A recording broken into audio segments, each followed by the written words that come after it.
હું ભીમ આર્મી ગુજરાત પ્રદેશ અધ્યક્ષ છું કમલેશભાઈ ધવલ.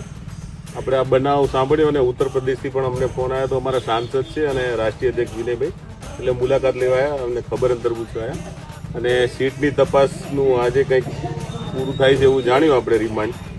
તો પછી રિમાન્ડ પૂરા થાય અને સીટમાં કંઈ નિવેડો ના આવે તો આપણે આગળ શું કરવું એ તો તમારે જ નક્કી કરવાનું, કારણ કે બધા તમારી સાથે છીએ. અમે ભીમ આર્મી ઉત્તર પ્રદેશ કે ગુજરાતમાં બધા આપની સાથે છે. ક્યાંય પણ લડતમાં આપણે પાછા પડવાનું છે નહીં અને અમારો સંપૂર્ણ ટેકો છે આપને. અને અમારા ભાવનગરના પણ અધ્યક્ષ છે વિપુલભાઈ બોરીચા, એ પણ સાથે જ છે ને અહીંયા ટીમ પણ છે મોટી.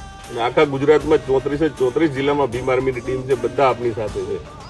2 દિવસની અંદર આનો કાંઈ તપાસ ચાલુ છે, કંઈ પણ કરવાનું થશે એટલે અમે લોકો તમને જાહેર કરશું. પછી જે કાંઈ આપણે મોટું આયોજન કરવાનું થાય તો અમે તમને જાણ કરશું. ચોક્કસ અમે તમારી સાથે જ છું બધી લડતમાં, બરાબર. જ્યાં સુધી તમને ન્યાય ના મળે ત્યાં સુધી અમે તમારી જોડે રહીશું બધી રીતે. તન મન ધન બધી રીતે તમારો સપોર્ટ